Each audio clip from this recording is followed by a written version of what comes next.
tribune de la presse. Commençons ce matin par le quotidien Infomatin qui titre « Paul Atangadi, la situation sécuritaire est sous contrôle dans le nord-ouest ». À la suite de l'attaque le 6 janvier du convoi du préfet de la Mézam, le ministre de l'administration territoriale effectue depuis vendredi une visite de travail dans cette région. Il est également porteur du message de condoléances, d'encouragement et de paix du chef de l'État. Football également ce matin en pied de une, les présidents des clubs lâchent Seydou Bombonjoya. Le quotidien Mutation pour sa part parle ce matin des universités d'État, la prime qui déprime. Les enseignants menacent d'entrer en grève dès le 25 janvier si l'allocation à la recherche n'est pas payée. La réaction du ministère de l'Enseignement supérieur est à retrouver ce matin à la page 7 du quotidien Mutation. Des images troublantes du stade de Japoma sont à retrouver également ce matin dans les colonnes du quotidien. Pour le quotidien Cameroun Tribune, quotidien à capitaux publics, on parle plutôt de la Constitution du 18 janvier 1996.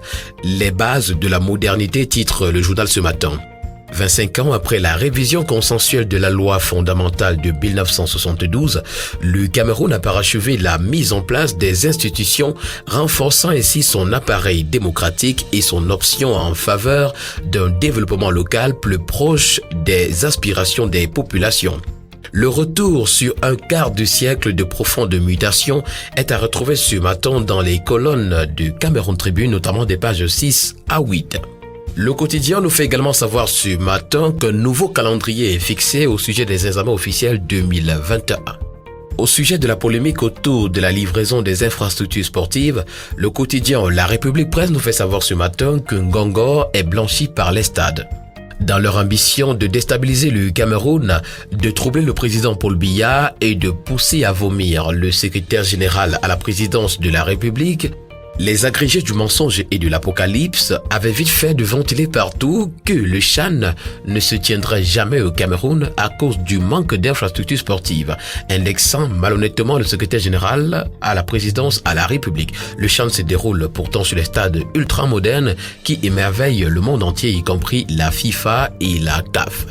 Le quotidien La République Presse parle également ce matin d'honneur militaire, les dernières solennités du général de division Yumba Jean Rini. Et puis performance douanière, les bons chiffres de la région de l'Ouest. Pour le journal L'Élite en kiosque ce matin, pseudo-scandale sur les marchés spéciaux liés aux infrastructures sportives, l'éloquence des stades. Les infrastructures sportives modernes disposées par le pays de Roger Mila, tout en mettant en exergue le loyalisme et l'efficacité de celui qui a piloté leur réalisation, force admiration et honneur. L'hebdomadaire Regard du Monde s'intéresse à la région de l'Est Cameroun ce matin et nous fait savoir que le docteur Anissé Désiré Mintop évalue la situation sanitaire.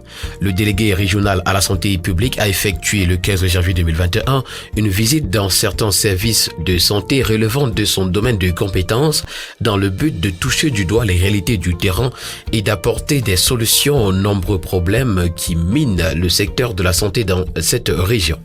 La situation à la FECAFOOT intéresse le quotidien d'Aman Mana ce matin, le quotidien Bleu le jour. Les inquiétudes des présidents de clubs amateurs, titre le journal. Certains d'entre eux se sont rendus hier au siège de la fédération en vue de rencontrer le président déchu. Cinéma également, un film camerounais présélectionné pour les Oscars. Le quotidien Le Messager qui parle également de football ce matin, titre FECAFOOT, Seydou Bombonjoya Wanted. Non content de la décision de la FIFA qui demande à l'exécutif déchu d'assurer la continuité du service, les présidents des clubs exigent le départ sans concession de l'équipe en place. En pied de une ce matin, on parle de crise anglophone. Qu'espérer du cessez-le-feu d'Atangadi? La question est posée ce matin dans les colonnes du quotidien Le Messager. À Douala également, dans le théâtre du CHAN, des touristes sont victimes d'arnaques. Le Pélican également, que ce matin parle du CHAN 2020 et de CAN 2021 et nous fait savoir que le Cameroun a au moins gagné le pari des infrastructures. Aménagement urbain, le ministre de l'Habitat et du Développement urbain lance la construction du marché moderne de Mokolo à Bertois. Pour le journal Le Quotidien, tenue effective du CHAN sur les stades ultramodernes au Cameroun, Ferdinand Ngongor rabat le craquet de ses contempteurs. Et puis, digitalisation des procédures administratives au ministère de la fonction publique et de la réforme administrative, un moyen d'action dans un contexte sanitaire critique du coronavirus. Perspective d'Afrique parle encore ce matin du CHAN 2021 sur les stades modernes au Cameroun. L'étonnante aphonie des détracteurs de Ferdinand Ngongo. D'après le journal à caractère satirique Le Popoli ce matin, le Zimbabwe accuse les Lions de jouer avec des chauves-souris. Fika Foot, Infantino en bouclier pour Seydou Mbombo-Douya. Afrique Environnement parle de Sonatrach ce matin, 133 milliards en 2021 pour améliorer le transport de l'électricité. Changement climatique au Cameroun également et les pierres promettent de nouveaux financements. Le Crayon Info s'intéresse plutôt ce matin au Djaïlobo, mais Omesala remercie le Minepat pour l'aboutissement des projets routiers de certains cantons qui souffrent des puits pour rejoindre le chef-lieu de l'arrondissement.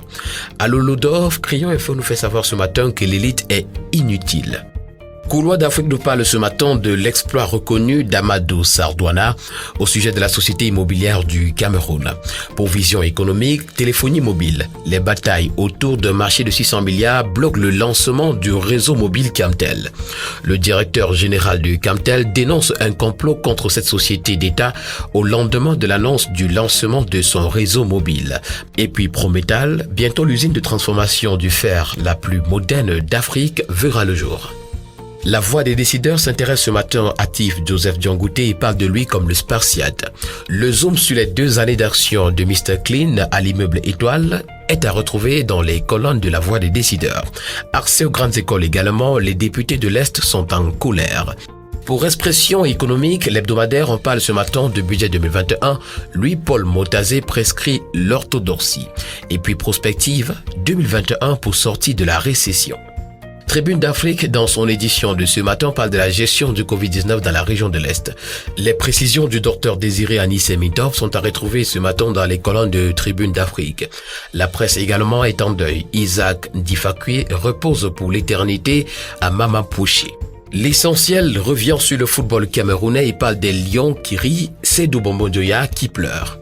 Pour Forum Libre ce matin, soutien aux victimes socio-économiques du Covid-19, la solution qui vient de l'Université de Yaoundé est à retrouver ce matin dans les colonnes de Forum Libre. Budget d'investissement public également, les projets à réaliser dans la région du Sud en 2021 sont à retrouver dans les colonnes de l'hebdomadaire. News Star Info qui parle également ce matin du football, titre Cameroun, Yes, We Chan 2021. Transport Chan, mention bien pour Galibi Beye également. Le quotidien Émergence s'intéresse plutôt ce matin au rapport entre Camtel et le ministère des Postes et Télécommunications et parle de la guerre des égos. Marché monétaire également, le Cameroun va lever 160 milliards de francs CFA au premier trimestre. Et pour terminer ce matin, prenons le quotidien Réalité Plus qui parle des stades ultramodernes pour le CHAN 2020. Agrégé du mensonge, parlez encore, le secrétaire général à la présidence à la République, Ngongo, attend vos excuses. Et puis en petite une, général de division Yumba, le Cameroun ne t'oubliera jamais. Mesdames et messieurs, c'est tout pour cette édition de la Revue de la Presse. Nous vous donnons rendez-vous demain pour une nouvelle sortie. D'ici là, portez-vous bien et passez une agréable journée.